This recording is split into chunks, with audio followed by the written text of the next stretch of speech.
देखिए, राजनीति अपने आप में खराब नहीं है। ये देखा जाए तो भगवान कृष्ण किस चीज से जुड़े हुए थे? वो जो सारा कारोबार था वो अपने आप में राजनीति थी। भगवान रामचंद्र किससे जुड़े थे? वो जो कारोबार था वो अपने आप में राजनीति थी। भगवान बुद्ध कहाँ पैदा हुए थे? राज परिवार में पैदा हुए थे।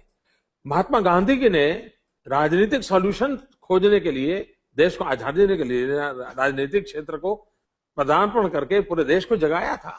तो राजनीति अपने आप में खराब नहीं है, लेकिन दुर्भाग्य से हमारे देश में आजादी की जो ललक थी, आजादी के बाद उस ललक को जिंदा रखने का जो जरूरत थी, हमने स्वराज्य प्राप्त किया, उसी मिजाज से सुराज्य प्राप्त करने की दिशा में हमने अगर प्रयास किया होता और देश के युवाओं को इस सुराज्य के निर्माण के लिए जैसे आजादी में हिस्सेदार बनाया था, देश आजाद होने के बाद भी हिस्सेदार बनाया होता, तो शायद ये दूरी न होती। और आज स्पेशल कोशिश करके एंट्री लेने का प्रयास करना पड़ता है, वो नहीं होता, वो सहज रूप से होता।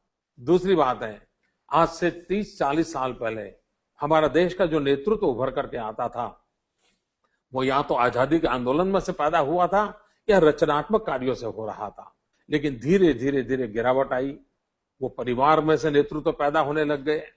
धीरे धीरे गिरावट आई, वो जातिवाद में से नेतृत्व पैदा होने लगे। जातिवादी जहर में से नेता बड़ा होने लगा। धीरे धीरे माफिया भी राजनीति में आने लगे, बंदूक की नोक से नेता पैदा होने लगे। तो इस प्रकार की बुराइयां आई हैं। उन बुराइयों को रोकना है तो अच्छे पढ़े लिखे नौजवानों ने निष्ठा के पूर्वक आगे आना पड़ा है। देश के लिए कुछ झेलना पड़े तो झेल करके भी आना पड़ेगा।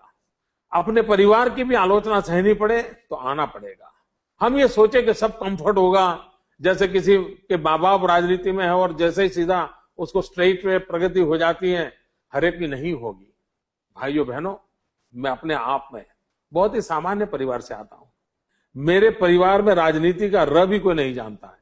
मेरे पिताजी कभी गांव के अंदर भी क्या पद होता है वो जानते नहीं थे। लेकिन मैं हिम्मत के साथ समाज के लिए कुछ करने के लिए निकल पड़ा। राजनीति रास्ता बनाती चली और आज मुझे गर्व है कि राजनीति की वो ताकत होती है कि जहां बैठा हुआ व्यक्ति नीति निर्धारण कर सकता है, पॉलिसी फ्रेमवर्क बना सकता है और पीढ़ी तक उसका प्रभाव पैदा कर सकता है।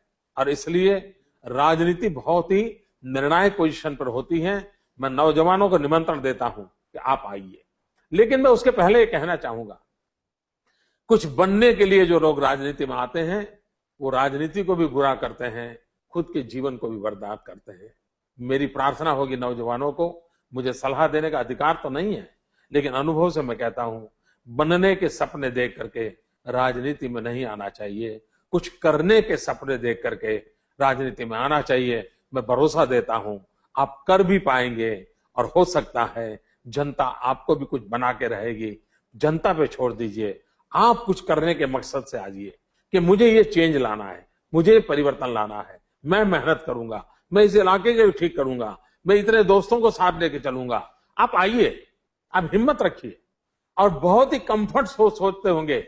और मित्रों, राजनीति ये मक्खन पर लकीर करने वाला खेल नहीं है। राजनीति ये पत्थर पर लकीर करने वाला खेल है और पत्थर पर लकीर करने का शौहर देश के नौजवानों में होता है। वो आएंगे, मुझे विश्वास है बहुत ही उत्तम काम करके जाएंगे। बहुत बहुत धन्यवाद माननीय नरेंद्र मोदी जी और अजय देवगन साहब कि आपने हमारे सवालों का इतने